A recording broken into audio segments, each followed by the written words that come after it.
وہابی کون لوگ ہیں؟ وہابی اور ایک عام مسلمان میں کیا فرق ہے؟ دیکھیے، وہابی کا لفظ بطور گالی استعمال کیا جاتا ہے، جیسے جماعت اسلامی کے لوگوں کو لوگ مودودیہ کہہ دیتے ہیں۔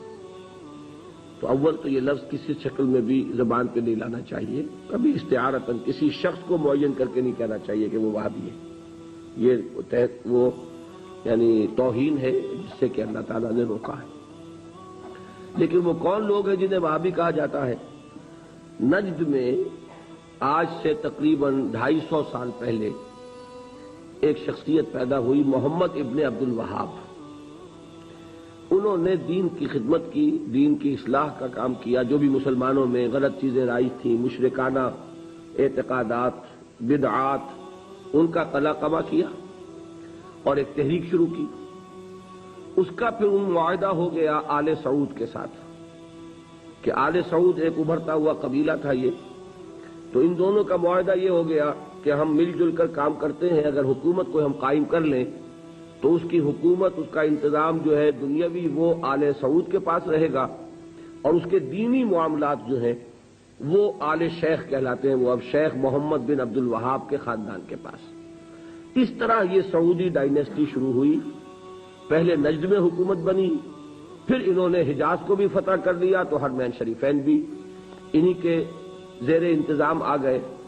تو یہ جو ایک سلسلہ چلا ہے، تو اب ان میں محمد ابن عبد الوہاب رحمۃ اللہ علیہ نے جہاں بہت اچھے کام کیے، وہاں ایک پہلو ایسا بھی تھا جس پہ اختلاف پیدا ہوا۔ انہوں نے تصوف پر بڑی شدید تنقیدیں کی، اور اس میں کچھ میں سمجھتا ہوں کہ جیسا ہوتا ہے، کوئی جب بھی ریفارمر کھڑا ہوتا ہے، کوئی مصلح، تو جذبات میں آ کر بعض اوقات سخت باتیں بھی کہہ دیتا ہے۔ تو اس طرح کی کچھ باتیں بھی انہوں نے فرمائی ہیں۔ اس کا رد عمل ہندوستان میں خاص طور پر ہوا، اور انگریز نے وہاں پر جو شہیدین کی تحریک تھی، شاہ اسماعیل شہید اور سید احمد بریلوی رحمۃ اللہ علیہ، ان کی جو تحریک تھی، اس کو بدنام کرنے کے لیے یہ کہہ دیا کہ یہ انہی وہابیوں کے پیروکار ہیں، اور ہمارے ہاں بعض علماء نے پھر ان کی مخالفت اسی وجہ سے کی اور فتوے دیے ان کے خلاف۔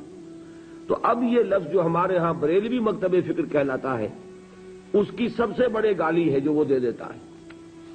وہ دیوبندیوں کو بھی وہابی کہہ دیں گے، وہ تو اب گالی دینے کی بات ہوئی نا، تو گالی دینی ہے تو دے دو جو چاہے۔ حالانکہ دیوبندی مکتب فکر کے علماء محمد ابن عبد الوہاب کی ہر بات کو نہیں مانتے، بلکہ وہ خود بھی تنقیدیں کرتے ہیں ان پر کہ ان معاملات میں انہوں نے حد اعتدال سے تجاوز کیا ہے۔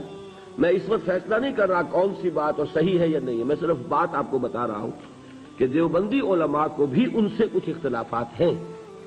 ہاں، ہمارے ہاں جو اہل حدیث حضرات ہیں وہ ان کے خیال سے کلیتاً جو ہے وہ متفق ہیں۔ اب ہمارے ہاں کیا ہوتا ہے کہ جس کو بھی بدنام کرنا ہو عوام کی نگاہوں میں، اسے کہہ دو وہابی ہے۔ اس کا ایک لطیفہ بھی بیان ہوتا ہے، جبکہ ہندو بھی تھے، اور ہمارے پاکستان میں کہتے ہیں کہ ایک جگہ پر کوئی بنیا تھا، وہ مولوی صاحب جو تھے وہ اس سے سودا لیتے رہتے تھے قرض پر۔ ایک موقع پہ آ کے بنیے نے کہہ دیا کہ مولوی صاحب اب آپ کو میں سودا مزید نہیں دوں گا، پہلا حساب چکا دیجیے۔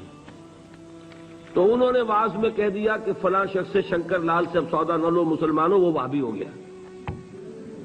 لوگوں نے اس کا بائیکاٹ کر دیا، تو اس نے ہاتھ جوڑ دیا آ کر۔ تو وہابی اس معنی میں اب گالی کے طور پر لفظ استعمال ہو رہا ہے۔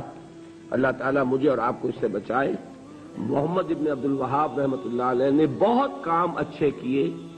اس عرب میں بھی بہت شرک ہو رہا تھا، قبر پرستی ہو رہی تھی، یہاں تک کہ جو یمن سے حاجی آتے تھے، طائف سے گزرتے ہوئے حضرت عبداللہ ابن عباس کی قبر چونکہ طائف میں ہے، پہلے اس کا طواف کرتے تھے، پھر جاتے تھے خانہ کعبہ کی طرف۔ تو انہوں نے ان تمام چیزوں کو ختم کیا ہے، اور ابھی تک تو انہی کے اثرات تھے اصل میں کہ جو سعودی عرب میں چل رہے ہیں۔